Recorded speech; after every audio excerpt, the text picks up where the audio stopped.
Good afternoon. My name is Lars Anker and I am a neurosurgeon working at St. Joseph Hospital in Orange. I take care of surgical issues afflicting the brain and the spine of my patients. Today, I would like to talk about a condition called normal pressure hydrocephalus. It is important to talk about this condition because it is often diagnosed too late or not diagnosed at all. Normal pressure hydrocephalus means that the ventricles inside the brain, where cerebrospinal fluid is produced, are too large. This, however, does not result in an increase in intracranial pressure and hence is called normal pressure hydrocephalus. The classical symptoms of this condition include a gait difficulty, urinary incontinence, as well as a mild dementia.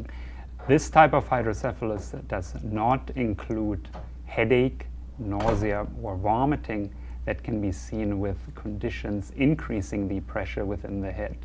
Nevertheless, this condition should be diagnosed and treated.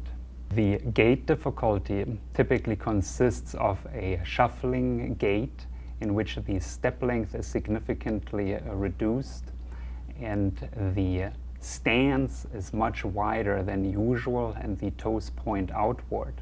Sometimes this is misdiagnosed as a symptom related to Parkinson's disease. In addition, urinary incontinence is present. Often it is embarrassing for patients to mention such a symptom to their physician. Yet it is important to do so because the presence of the combination of symptoms will greatly help your physician to make the right diagnosis. Lastly, dementia is present. This typically affects mostly memory and concentration. Often this is ascribed to old age.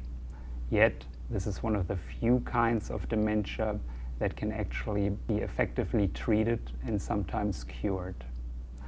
If you or one of your family members is afflicted by the combination of symptoms that I just described, you should talk to your physician. Typically, a head CT or a brain MRI should be obtained. If the ventricles are too large, then a referral to a neurosurgeon should be considered. The neurosurgeon will evaluate the patient and see if they are a surgical candidate for a so-called ventriculoperitoneal shunt. That is a long name for a very simple device. It is a tube that drains fluid where it is produced in the brain down into the abdominal cavity where it can be reabsorbed into the body. Placement of this shunt often leads to a dramatic improvement in the symptoms that I described. Particularly, the gait difficulty responds well to this treatment. Often my patients return to clinic a few weeks after placement of a ventriculoperitoneal shunt and report a substantially improved quality in their life.